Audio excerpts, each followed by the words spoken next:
You guys hungry? Good. Hunger is basic, and I'm going back to the basics right now. Hi, I'm Ilyse, and I'm a woman. You're supposed to go, hi, Ilyse. Working in this space is a little bit like being in AA, in my experience. I'm a woman, born a woman, who's only ever experienced life as a woman. However, I am a woman for most of my professional life who worked on issues that are largely perceived as gender-neutral issues. Healthcare, financial reform, corporate power, environmental issues. These are all issues that I spent 15 years on, many of them safely in the home of my virtual online community at moveon.org. As of February 1st, 2013, I started to work on the politics around abortion access, contraception, accurate sex education, issues that are perceived and broadly agreed upon to be women's issues. Now, these are issues that every single day affect every single person on this planet, regardless of your gender. However, it is still work done by women, perceived as for women. And I will tell you, I have learned some things being in this position. One of the things that I've learned is a brand new word, stigma. Now, stigma is not a new word to me. I understand what stigma is, and I've experienced stigma personally. Who hasn't, right? Who hasn't? Of course, as a woman, I've been harassed, hit glass ceilings, been mansplained to, had ideas presented of my own 5 minutes later in a meeting wrapped in different language by men to great applause. Of course, as a woman, I know my 1 in 5, once every 2 minutes, 38% by friend or acquaintance victims of sexual assault. Of course, as a woman, I know my 1 in 3, I think it's probably more, of us who seek abortion care in our lifetime because something is wrong, or the condom failed, or the pill failed, or we just screwed up one night and thought it would be okay, but it wasn't. Of course, as a woman, I know my 6 in 10 of those 1 in 3 who are already moms, who are struggling to do right by the families that we have and go to work and go to school and think that we have a contribution to make to this world if we only found some damn time. And of course, as a woman, I know what it's like to speak about these issues in hushed tones on walks in parks or in corners of bars because of the fear that you will lose your job or lose your family or lose your friends or just feel bad about yourself once again. But what do I know now? Now I know that doing this work every day routinely brings death threats, comparisons to genocidal maniacs, and any other running tally of unborn souls that I have prevented from coming into this world. Of course I know now that being a public face of this organization has actually ended my days of hushed tones in corners of bars and walks in parks. And of course, now what I know about stigma is that it works in concentric circles.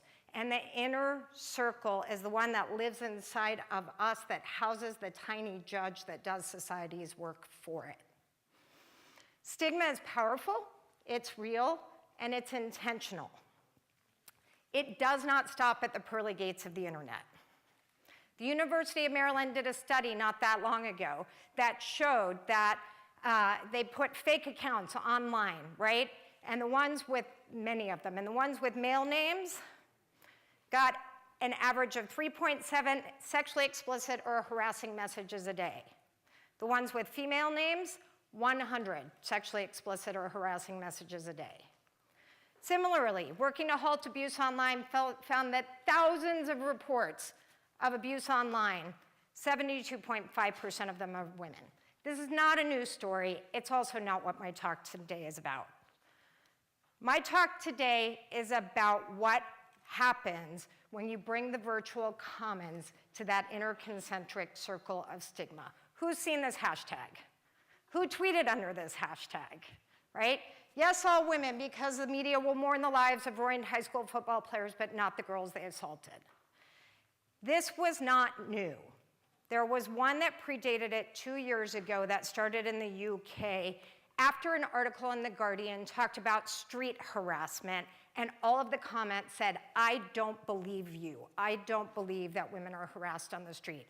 This one was called, "I did not report." I did not report being sexually assaulted as a 12-year-old because I didn't know it was an option. A year later, he raped my friend. Absolutely nothing but blame was placed on me after my first 2 assaults. I did not report the most recent, couldn't go through that again.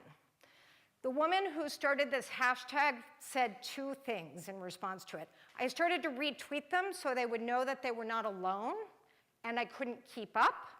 And it's easy to dismiss one woman, but when thousands of voices rise up, you can't dismiss them all.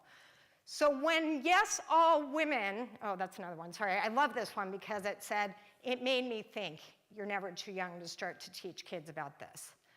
When Yes All Women roared onto the scene after the tragic shooting at UCSB, immediately the internet was overwhelmed. Overwhelmed with stories of women who said, yes, this has happened to me, misogyny has happened to me. Did it come without backlash? No, it did not. Did anyone see Not All Men? Not all men assault. Like we need to be told that. Like we don't have brothers and friends and husbands and fathers who we know are good people, but we needed men to tell us that not all men assault. But it was quick, right? This was a comic that was mocked up really fastly about the man signal because not one man can be skewered online in the name of all men. I love this. Defender of the defended, voice of the voiceful, the lone protector of the protected. Really powerful meme. This was a community, men and women put this together to say, maybe not all men assault, but all men are responsible for working with Yes All Women to make it end. That's the virtual commons. What about in small town America? Caitlin Campbell lives in West Virginia. She protested an abstinent-only sex ed program where she was called into the principal's office and said, you better shush, or I'm gonna call all the colleges that you applied for and tell them you're a troublemaker and not to let you in. Did Caitlin shush? No, she took to social media and traditional media and told her story, and small town West Virginia got very big all of a sudden, and you know what happened? Wellesley tweeted her acceptance at her the next day.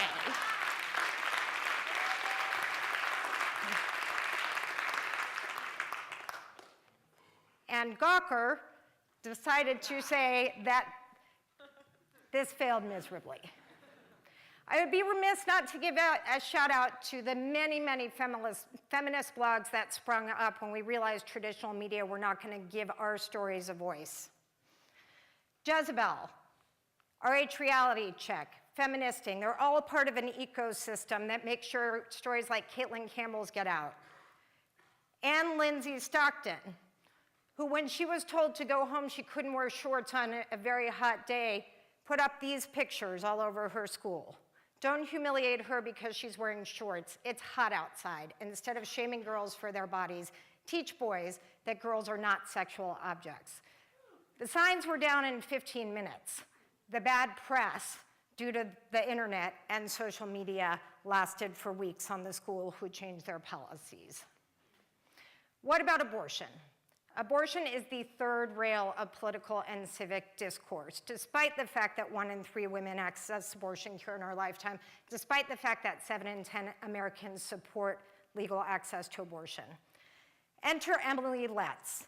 Emily was an abortion counselor, is an abortion counselor, at a clinic in her home who found herself pregnant and came up with a revolutionary idea. I'm gonna film my abortion. And she did. All 3 very, very boring minutes of it. This freaked the other side out.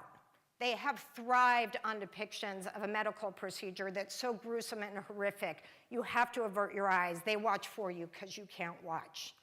That is not what happened here.